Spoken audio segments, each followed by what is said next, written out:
Welcome back. Bucky took over under 4-1. Get a chance to sound off. Speak your mind. Well, we'll talk a little Chuck Wagon's Sega Pro Tour.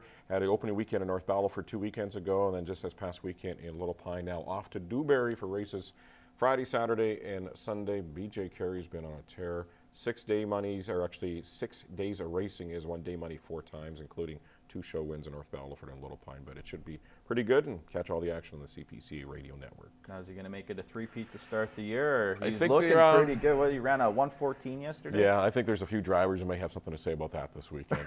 Okay, right on now. We got a couple of minutes left. We'll talk topics that we didn't get. NBA Finals, the San Antonio Spurs got the split in Miami.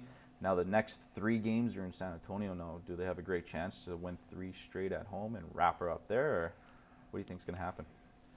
I'd definitely like to see them win a few games. You know, always kind of San Antonio's got a good little legacy there. You know, a good tradition basketball team. I'd like to see them win a few, and hopefully, but the Heat's going to be tough.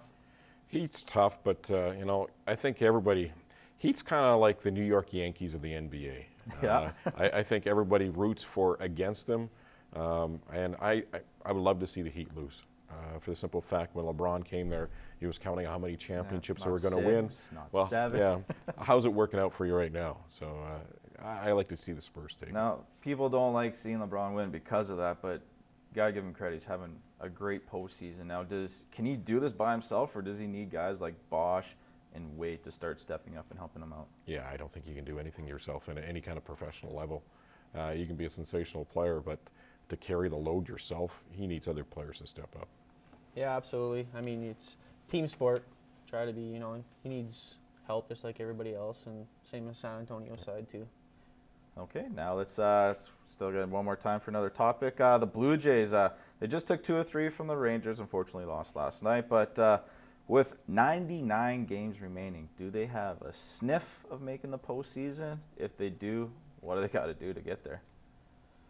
Man, their pitching hasn't been great out either. No. You know, that was the big thing. They addressed it this summer, and it's just you watch a game and they just must be something on the mound out there. I don't know what it is, but they really struggle out there, and knuckleball's not dancing. I don't think they got a chance. The too tough division to. You know, give credit to the media. They hyped up this team so much that you thought that opening day, you know what, they're going to probably go on to the World Series. Well, no, they're horrible. Like their pitching staff, they're starting their middle relief, their closers, and you look at the errors they're making out in the field. Sure, they're getting some timely hits every once in a while, but they're losing too many games. For them to make the playoffs, they need the Yankees and the Red Sox, Baltimore, and pretty well everybody ahead of them to completely tank it for the next month and a half. Ain't going to happen. Is it easy to say that frustration's starting to settle in? You have Batista, who got ejected a couple games ago from arguing balls and strikes, which I believe was a strike. They used complaints about a ball. Yeah. Brett Laurie complaining to Adam Lynn on third base why he didn't go home, and the third base coach. Now, is that just frustration starting to settle in, or do these guys just kind of got to calm down and just kind of go with the flow? You know, probably a little of both. You know, it's a game of emotions out there. They all want to win. They want to do good, but it's kind of taken over the team's identity right now is who's going to get tossed out now, and everybody's waiting for the next Brett Lowry blow up, so it's going to be something on Twitter, or, you know, it's taken away from the ball game right now. You lose a game, move on, play tomorrow. It's like the pot of water on the stove right now for the Toronto Blue Jays. It's starting to boil, and eventually it's going to blow its top. Now, do you think they kind of blow up this team after this year, or maybe keep a couple key pieces, or because with 99 games remaining and them 10 games out, they pretty much got to go, 60-plus wins? What do you think they got to do? Are they going to blow up the team? Are they going to keep it? They have to do something. And unfortunately for Gibby, he's probably going to be the odd guy out. I don't even think he should have been hired in the first place. No, he had his one chance, right? Yeah, if he's going to be gone, you got to think that they're going to have to get something for pitching-wise because their pitching's horrible. They got a lot of changes to make.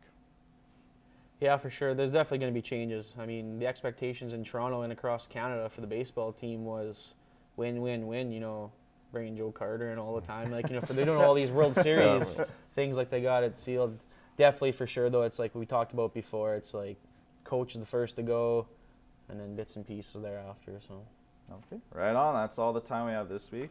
Greg, thank you for joining me on this week's episode. And Kyle Duffin, thank you for taking the time out of your busy schedule at the golf course and hanging out with us for a bit. Yeah, no problem. Anytime. Thanks. All right, and thank you for joining us. Make sure you tune in tonight at 7:30 and elsewhere down the road, and we'll see you next week.